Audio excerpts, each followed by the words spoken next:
भाटो के बुटर बुटर आँखी ये हाले झूले पागी अरे कनिहा सनैला के काड़ी रे कोड़ला नहीं आवे माटी ये से कोड़ला नहीं आवे माटी भाटोला पहिरला नहीं आवे धोती ये कोड़ला नहीं आवे माटी भाटोला पहिरला नहीं आवे धोती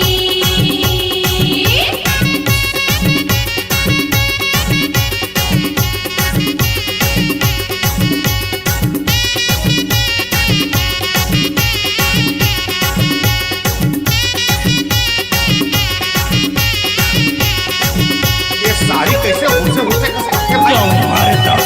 ये तारी के जबड़ जबड़ खोपा देखा जाबे धोखा रे बोहेला नहीं आवे पर्रा रे गिर जाबे मूड भरसा गिर जाबे मूड भरसा सारी ओरा चाला छोड़ देंगे भरसा गिर जाबे मूड भरसा सारी ओरा चाला छोड़ देंगे भरसा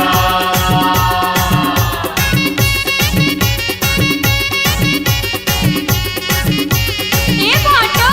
इकर पैसा लागत दे कैसे भाटो चूल माटी कोड़ीला नहीं आवे का तर बहिणीला बोला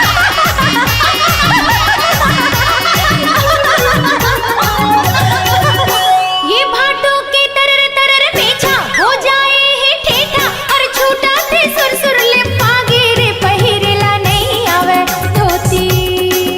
ये से कोड़ला नहीं आवे माटी भाटोला पहिरला नहीं आवे धोती ये से कोड़ला नहीं आवे माटी भाटोला पहिरला नहीं आवे धोती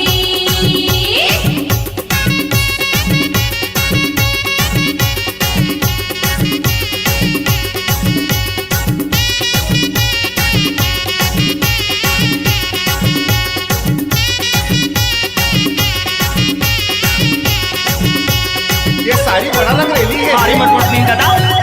ए सारी है बड़ा रंगरेली झूलावत है बेनी रे मारा थे मोर तो पुटानी रे मता देही काए हठेनी ये दे मता देही काए हठेनी सारी हमारा थे मोर तो पुटानी ये दे मता देही काए हठेनी सारी हमारा थे मोर तो पुटानी ये साड़ी सुन तो आज मैं तोला पर्रा वो हाथ नहीं नचवा हाँ ना तो मैं तोर भाटो नहीं हाँ